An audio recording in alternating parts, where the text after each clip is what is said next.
السلام علیکم ورحمۃ اللہ وبرکاتہ۔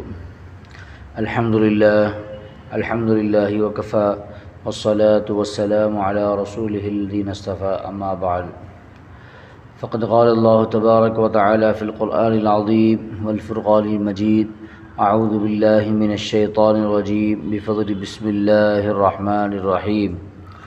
وعلم آدم الأسماء كلها ثم عرضهم على الملائكة فقال أنبئوني بأسماء هؤلاء إن كنتم صادقين قالوا سبحانك لا علم لنا إلا ما علمتنا إنك أنت العليم الحكيم، صدق الله العظيم۔ وقال رسول الله صلى الله عليه وسلم: طلب العلم فریضۃ علی کل مسلم، او کما قال علیہ الصلاۃ والسلام۔ برادران ملت، معزز سامعین کرام، اللہ تبارک و تعالیٰ کا خاص فضل ہے کہ اللہ تبارک و تعالیٰ نے ہم کو اس کے متعلق کچھ کہنے سننے کی توفیق عطا فرمایا ہے، الحمدللہ۔ رب کریم نے اس دنیا فانی میں لاکھوں کروڑوں مخلوق کو بنائے ہیں۔ ان تمام مخلوقات میں سے افضل اشرف المخلوقات انسان بنایا، اور ہم کو ان تمام انسانوں میں سے بہتر امت سرور کونین تاجدار مدینہ احمد مصطفیٰ صلی اللہ علیہ وسلم کا امتی بنایا، اور تمام نبیوں میں سے بہتر افضل نبی اللہ کے پیارے حبیب محمد مصطفیٰ صلی اللہ علیہ وسلم کو ہمارا نبی بنایا۔ یہ تمام فضائل اللہ تبارک و تعالی ہم کو دیا ہے، اور اس امت کے جو بھی فضیلتیں ہیں اس کے متعلق اگر ہم بات کرنا شروع کریں تو بس بات کرتے ہی رہ سکتے ہیں، اتنے اللہ تبارک و تعالی اس امت پر فضیلتوں پر فضیلت بخشی ہے تاجدار مدینہ صلی اللہ علیہ وسلم کے صدقے۔ بس انسان اس چیز کو سوچنا چاہیے کہ اللہ تبارک و تعالی ہم کو اتنی فضیلتیں دی ہے تو ہم سے بھی کچھ کام ہوگا نا۔ خامخواہ اللہ تبارک و تعالی کسی کو اتنا بڑا اونچا مرتبہ اتنی فضیلت بخش دے گا؟ ہے تو اس کے لیے کچھ کام ہے۔ وہ کام یہ ہے کہ تمام انبیاء کے زمانے میں بس وہی دین کی خدمت کیا کرتے تھے، یعنی اللہ کے طرف بلانا، نیکی کی دعوت دینا، یہ نبیوں پر تھا، ان کے امتیوں پر نہیں تھا۔ لیکن تاجدار مدینہ احمد مصطفیٰ کالی کملے والے صلی اللہ علیہ وسلم کی امت پر یہ چیز ضروری ہے کہ وہ دوسروں تک اسلام پہنچائے۔ تاجدار مدینہ احمد مصطفیٰ صلی اللہ علیہ وسلم جب حجۃ الوداع کے موقع پر، جو آپ صلی اللہ علیہ وسلم کا آخری حج تھا، اس وقت یہ کہنے لگے: بلغوا عنی ولو آیا، میرے طرف سے جو بھی تم تک پہنچے وہ دوسروں تک پہنچانا۔ یہ آپ صلی اللہ علیہ وسلم کا حکم ہے، اگرچہ کہ وہ ایک ہی آیت ہو، وہ چھوٹی سے چھوٹی بات ہو، چھوٹی سے چھوٹی سنت ہو، تم دوسروں تک پہنچانا، یہ آپ صلی اللہ علیہ وسلم کا حکم ہے اس امت کے لیے۔ اللہ تبارک و تعالی آپ صلی اللہ علیہ وسلم ہم پر حکم لگائے ہیں، لیکن ہم کو خود معلوم نہیں ہے کہ دین کیا چیز ہے، اسلام کیا چیز ہے۔ ہم خود سمجھنے کی کوشش نہیں کرتے تو ہم کہاں دوسروں تک پہنچ جائیں گے؟ جب یہ کام میں آپ صلی اللہ علیہ وسلم کے حکم کے تعمیل، وہ حکم بجا لانے میں، وہ حکم کو مان کر چلنے میں ہمارے اندر جب کمی آتی ہے تو اللہ کا غصہ بھی یہاں نازل ہوتا ہے۔ اللہ تبارک و تعالی ہم سب کو اس کے عذاب سے، اس کے غصے سے بچائے۔ دنیا کے اندر جتنے بھی مذاہب ہیں ان تمام مذاہب میں اسلام ہی ایک ایسا مذہب ہے جو علم کو ترجیح دیتا ہے۔ اللہ تبارک و تعالی آپ صلی اللہ علیہ وسلم پر جب قرآن شریف نازل کیا حضرت سیدنا جبرائیل علیہ السلام کے ذریعے، تو پہلی آیت یہی تھی کہ اقرأ بسم ربک الذی خلق، پڑھو اس رب کے نام سے جس نے تمہیں بنایا۔ تو پہلا حکم علم کا ملتا ہے اسلام میں۔ دنیا کے اندر جتنے بھی باقی جو مذاہب ہیں، کچھ مذاہب ایسے ہیں جو اپنے مذہب کی کتابوں کو چیپٹر وائز الگ الگ کر کے تم یہاں سے پڑھو، اس کو مت پڑھو، یہ پڑھو، ایسا بانٹ کر بولنے والے ہیں۔ کچھ مذہب ایسے ہیں جو اپنے مذہبی کتابوں کو لوگوں تک پہنچاتے ہی نہیں، مذہبی کتاب پہنچانے کے بجائے قصے کہانیوں کی کتابیں لوگوں کے اندر عام کر دیتے ہیں، اور اس مذہب کے لوگوں کو ان کے وید میں کیا ہے وہ ان کو معلوم ہی نہیں۔ بس ان کو یہ معلوم کہ رامائن، مہابھارت یہ سب قصے ہیں، یہ ان کا وید نہیں ہے۔ اس کو عام کیا جاتا ہے، ریلوے اسٹیشنوں میں بیچا جاتا ہے، بس اسٹینڈوں میں بیچا جاتا ہے، جہاں جہاں لوگ بھیڑ جمتے وہاں بیچا جاتا ہے۔ قصے کہانیوں کو لوگوں کے درمیان پھیلایا جاتا ہے، لیکن ان کے جو اصل وید ہیں اس وید کو لوگوں تک پہنچایا جاتا نہیں، اور لوگ انٹرسٹڈ بھی نہیں کہ وہ چیزوں کو جانیں۔ لیکن اسلام ایسا نہیں، اسلام کا پہلا حکم ہی تم پڑھو، سمجھو، جانو، سوچو، اللہ کو پاؤ۔ بس یہی اللہ کا حکم ہے کہ تم سمجھو، پڑھو۔ لاکھ لاکھ شکر ادا کرنا چاہیے اللہ تبارک و تعالیٰ کو کہ اللہ تبارک و تعالیٰ نے ہم کو ہر طرح کا علم عطا فرمایا ہے قرآن کے ذریعے۔ القرآن کے اندر کیا چیز نہیں ہے، ہر چیز مل جاتا ہے۔ جو بندہ قرآن میں جو چیز ڈھونڈے گا اس کو ضرور اس میں مل جائے گا، وہ آسمان کے اوپر کی چیزیں ہوں، زمین کے اندر کی چیزیں ہوں، یا آسمان زمین کے درمیان کی چیزیں ہوں، انسان کے متعلق ہو، انسان کی طبیعت کے متعلق ہو، دنیا میں پھیلی ہوئی فسادات کے متعلق ہو، تمام چیز اللہ تبارک و تعالیٰ قرآن میں درج کر دیا ہے، اور قرآن کو ہمارے لیے آسان کر دیا ہے۔ وَلَقَدْ يَسَّرْنَا الْقُرْآنَ لِلذِّكْرِ فَهَلْ مِن مُدَّكِرٍ، ہم نے قرآن کو نصیحت کے لیے، جو بندہ قرآن سے نصیحت حاصل کرنا چاہتا ہے، جو بندہ قرآن سے اپنی زندگی کو صحیح معنی صحیح راستے پر لے جانا چاہتا ہے، اس کے لیے ہم نے آسان کر دیا ہے۔ نصیحت حاصل کرنے کے لیے قرآن کو پڑھنا اللہ تبارک و تعالیٰ آسان کر دیا ہے، قرآن کو یاد کرنا اللہ تبارک و تعالیٰ آسان کر دیا ہے۔ قرآن کے علاوہ چیلنج سے کہہ سکتا ہوں کہ قرآن کے علاوہ ساری دنیا میں کوئی سا بھی ایک مذہب کا وید کو ہو یا بائبل ہو، جو بھی ہو، اس کو مکمل طور پر یاد کرنے والا کوئی بھی نہیں۔ صرف اور صرف قرآن کو یاد کرنے والے کئی مدارس ہیں، کئی حافظ ہیں، کروڑوں کے حساب سے۔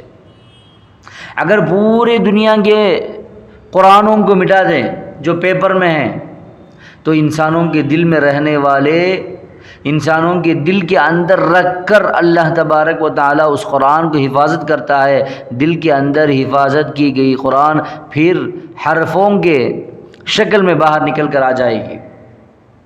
یہی وجہ ہے کہ یہ لوگ کئی کوششیں کر دیے، اس کے لیے کئی فتنہ برپا کر دیے، قرآنوں کو لاکھوں کروڑوں کے حساب سے جلا دیے، جو جلائے تھے وہ جل کر راکھ ہو گئے، لیکن قرآن کے ایک حرف میں بھی کچھ فرق نہیں پڑا، ایک نقطے میں بھی کچھ فرق نہیں پڑا۔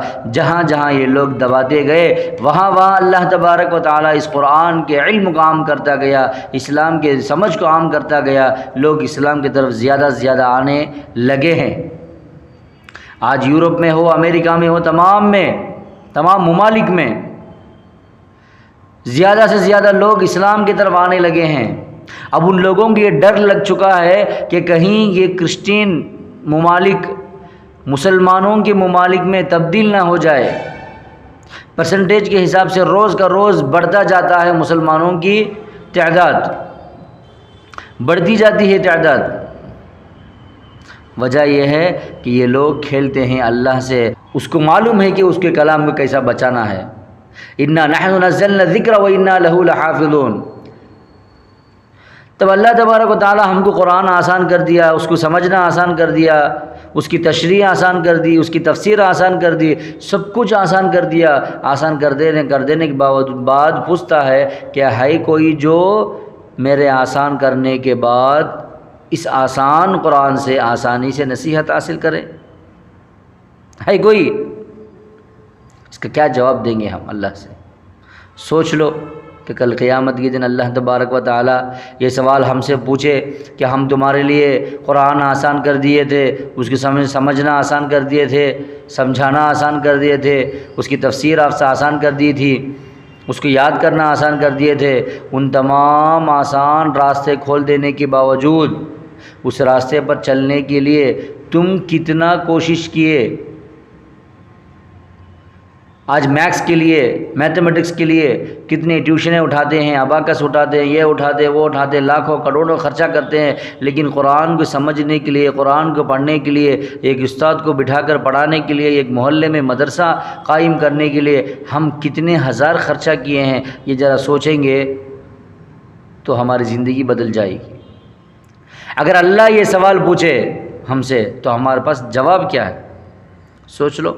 اللہ تبارک و تعالی ہم سب کو صحیح سمجھ عطا فرمائے، سمجھنے کی کوشش کرنے والا نہیں۔ جب ہم سمجھیں گے نہیں تو ہمارے بچوں کو ہم کیا پڑھائیں گے؟ آج کئی اسکول میں ایسے ہیں کہ پیرنٹس پڑھنے والے ہو تو ہی بچوں کو اپلیکیشن، پیرنٹس پڑھے لکھے نہ ہو تو اس بچے کو اس اسکول میں اپلیکیشن نہیں، اس لیے کہ وہ سمجھتے ہیں کہ پیرنٹس پڑھنے والے ہو تو بچوں کو پڑھا لیں گے۔ ذرا سوچو کہ جس مقصد کے لیے ہم جی رہے ہیں مسلمان بن کر، ہمارا مقصد یہ دنیا نہیں ہے، آخرت ہے۔ قبر کے بعد کی زندگی ہماری ہمیشہ رہنے والی زندگی ہے، وہاں سے ہی ہماری قائمی دائمی زندگی شروع ہونے والی ہے۔ قبر میں پوچھے جانے والے سوال و جواب کے بعد ہماری زندگی ان جوابات پر مبنی ہے۔ اگر جواب صحیح طور پر ہم دے دیے تو اللہ تبارک و تعالی وہاں سے سکون کی زندگی شروع کر دے گا۔ اگر وہاں جواب ہم نہیں دیے تو وہاں سے ہی ہماری بربادی شروع ہو جائے گی۔ یہ تمام چیز جانتے ہیں، اس پر ایمان لاتے ہیں کہ قبر کی زندگی ہے، قبر میں سوال و جواب ہوگا، قیامت ہے، قیامت کی زندگی ہے، اس میں اللہ تبارک و تعالی ہر ایک سے سوال کرے گا، اس کو جواب ضرور دینا پڑے گا۔ ہم ایمان لاتے ہیں، اس میں کوئی شک نہیں۔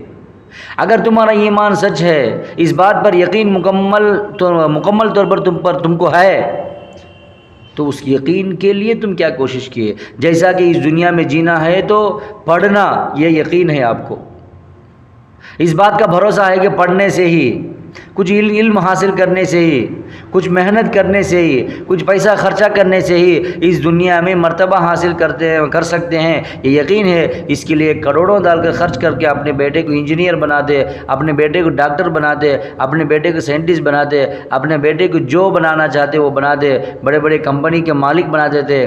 بچوں کے لیے اپنی پوری زندگی برباد کر کے، اپنی زندگی کو سکون چھوڑ کے ان بچوں کے لیے بڑے بڑے کمپنیاں کھڑا کر کے ان کے ہاتھ میں پہنچا دے، اور تم چلے جاتے۔ تم جو محنت کر کے ان کے پاس دیے ہیں، کیا یہ ان کو موت سے بچا لے گا؟ جو محنت کر کے اپنی زندگی برباد کر کے جو علم ان کو دیے ہیں اللہ کے علم کے علاوہ، اسلام کے دینی علم کے علاوہ، وہ تمام علم کیا ان کو جنت میں فائدہ پہنچائے گا؟ جب تم کو مکمل یقین ہے کہ دنیا میں جینے کے لیے یہ ضرورت ہے، تو آخرت میں جینے کے لیے، آخرت میں دائمی طور پر ہم سکون پانے کے لیے کچھ نیکیاں بھی کرنا پڑے گا، اللہ کے حکم کو ہم بجا لانا پڑے گا۔ کیا آپ کو اس کا علم نہیں ہے؟ اللہ تبارک و تعالی علم ہم کو اسی لیے دیا۔ علم کو ترجیح دینے والا اسلام یہ سکھاتا ہے کہ علم، سمجھ، سوچ اس لیے دیا گیا ہے کہ وہ اپنے رب کو پہچانے۔ علم ہی ایسی چیز ہے جو انسان کو انسان بناتی ہے، علم ہی ایسی چیز ہے جو ناقص کو کامل بناتی ہے، علم ہی وہ چیز ہے جو انسان کو فرشتوں سے افضل بناتی ہے، علم ہی وہ چیز ہے جو حق اور باطل کے درمیان فرق دکھلاتی ہے، علم ہی وہ چیز ہے جو اچھے بروں کے درمیان پہچان کراتی ہے، علم ہی وہ چیز ہے جو اپنے رب کی طرف لے جاتی ہے۔ لیکن ہمارا علم یہ ہے کہ ان تمام چیزوں کو چھوڑ دیے، حق اور باطل کے درمیان پہچان ہمیں معلوم نہیں، علم کے ذریعے حرام حلال میں پہچان ہمیں معلوم نہیں، علم کے ذریعے رب کی پہچان ہمیں معلوم نہیں، علم کے ذریعے ہماری تخلیق کیوں ہوا ہے اس کے بارے میں سوچ ہمارے پاس بالکل نہیں۔ اللہ تبارک و تعالی اس کی مرضی سے ہمیں پیدا کیا ہے، اس کی مرضی سے ہمیں آنکھ میں دیکھنے کی طاقت دیا ہے، کان میں سننے کی طاقت دیا ہے، ناک میں سونگھنے کی طاقت دیا ہے، زبان میں بولنے کی طاقت دیا ہے۔ یہ تمام طاقت ایسی ہیں کہ اس کے لیے کوئی شکل نہیں، یہ کہیں ملنے والی نہیں، یہ صرف اللہ ہی دے سکتا ہے۔ اتنا کچھ اللہ تبارک و تعالی ہمیں دے کر بھیجا ہے تو اللہ ہم سے بھی کچھ کام لیتا ہوگا، اس کے لیے ہم کیا کریں؟ جس چیز پر ایمان لائے ہیں قیامت کے دن، اس قیامت کے لیے ہم کیا تیاری کیے؟ مرنا ہے یہ معلوم، یہ پیدا ہو گئے تو ضرور ایک دن مرنا ہے، ایک دن چھوڑ کے جانا ہے۔ جب جاتے وقت ہمارے پاس کچھ بھی نہیں ہوگا، تاکہ چاہے وہ جتنا بڑا مالدار ہی کیوں نہ ہو، دنیا ہی اس کی ہو، لیکن جاتے وقت نیا پیسہ اس کے پاس نہیں ہوگا، یہ سب کو معلوم۔ اس کے باوجود دنیا کے لیے محنت کرتے ہیں، رہے تک میرا بچہ اچھا رہنا، رہے تک بڑا مالک بن کے رہنا۔ ارے ہر ہمیشہ رہنے کی قیامت کے لیے تم اپنے بچوں کو کیا علم دیے؟ کیا علم دیے؟ تمام چیزوں کو جاننے کے لیے، دوسروں کو ہرا کے ہم جیتنا ہے، اس کے لیے علم استعمال کیا جاتا ہے، دوسروں کو ذلیل کرنے کے لیے علم استعمال کیا جاتا ہے، بڑائی، تکبر، غروری کے ساتھ جینے کے لیے علم استعمال کیا جاتا ہے۔ لیکن علم اس لیے استعمال نہیں، اس لیے اللہ تبارک و تعالیٰ نہیں دیا نا۔ شیطان بنا علم سے، علم آنے کے بعد اس کے اندر تکبر نہیں آنا چاہیے، بڑپن نہیں آنا چاہیے، ہر ہمیشہ اس کے اندر عاجزی ہونا چاہیے۔ شیطان تکبر کیا، فرشتوں کا استاد تھا، شیطان بن کے اللہ تبارک و تعالیٰ کے ناراضگی کو مول کے مسلمانوں کا ہر ہمیشہ دشمن بن گیا، کھلا دشمن۔ اللہ تبارک و تعالیٰ فرماتا ہے عدو مبین، شیطان تمہارے لیے کھلا دشمن ہے، اس سے بچتے رہو۔ تو جس چیز کے لیے اللہ تبارک و تعالیٰ علم دیا، وہ علم اس چیز کے علاوہ تمام چیزوں کے لیے ہم استعمال کرتے ہیں۔ اس کے اصل وجہ کون معلوم ہے؟ اس کے اصل وجہ کون ہے؟ پیرنٹس، والدین، یہی لوگ اصل وجہ ہے، پہلے دوشی یہی لوگ ہیں۔ کل قیامت کے دن یہی بچے جن کے لیے تمام زندگی تم برباد کر کے بلڈنگیں کھڑا کیے ہیں، جن کے لیے تم اپنی تمام زندگی سکون تمام چھوڑ کر ان کے لیے مال متے جمع کر ان کے دیے ہیں، اگر وہ بچوں کو تم تھوڑا علم دیے ہوتے تو ان کی زندگی بن جاتی۔ وہ علم نہ دینے کی وجہ سے کل قیامت کے دن اللہ کے یہاں جب سوال جواب ہوگا تو بآسانی وہ کہہ دیں گے، آسانی سے والدین کا نام کہہ دیں گے، وہ کیسا پڑھنا، کب اٹھنا، کیا کرنا، کدھر کرنا، اس کے لیے ٹیوشن، ایسا سوچ سوچ کے اس اسکول کی پڑھائی کے لیے، دنیاوی پڑھائی کے لیے جو محنت کرتے ہیں، اس میں سے تھوڑا اس سے بھی بہتر کرنا چاہیے، ایٹ لیسٹ اس میں سے تھوڑا دین کے لیے۔ کیا ہمارے بچوں کو کلمہ پڑھنا آتا ہے؟ کیا ہمارے بچوں کو آپ صلی اللہ علیہ وسلم کے نام پر صلوات پڑھنا آتا ہے؟ کتنے بچے ایسے ہیں جن کو صلوات ہی نہیں معلوم، درود پڑھنے بولے تو نہیں معلوم۔ کیا ہمارے بچوں کو نماز کا طریقہ آتا ہے؟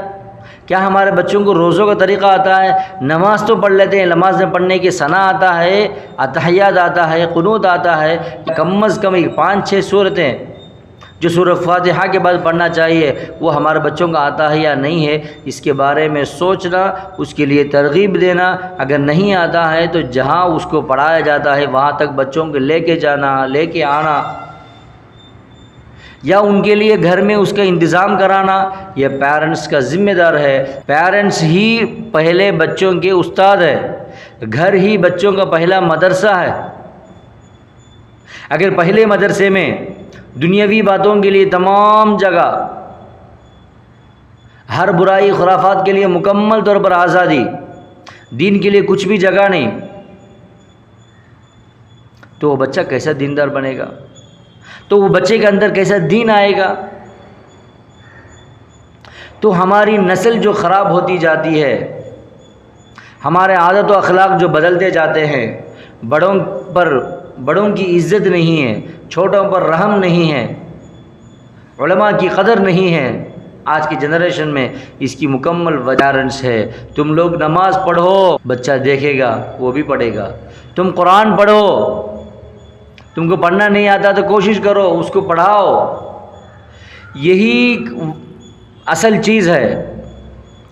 یہی نماز پڑھانا، یہی تمہارا قرآن پڑھانا، یہی اس پر عمل کرنے کی کوشش کروانا تمہارے آخرت کی بہت بڑی سرمایہ کاری ہوگی۔ یہی محنت تم نے کل قیامت کے دن کام آئے گی، جو ہر ہمیشہ کی زندگی ہے۔ جو علم اسلام ترجیح دیتا ہے وہ علم صرف دنیاوی علم نہیں، دینی علم بھی ہے۔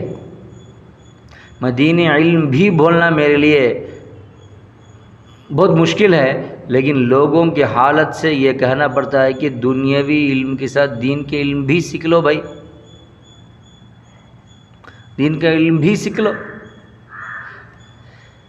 اللہ ہم سب کو بچائے۔ تو جب تک ہم اپنے بچوں کو دین نہیں سکھائیں گے تو یہ جنریشن جا کر جب دوسرا جنریشن آئے گا تو ان کے پاس دین نہیں ہوگا۔ جب اللہ بولنے والا ایک بندہ نہیں ہوگا تو قیامت آ جائے گی۔ جب اللہ بولنے والا ایک بندہ نہیں ہوگا تو قیامت آ جائے گی۔ اللہ نہیں بولنے والے بندوں کو بنانے والے پیرنٹس ہیں۔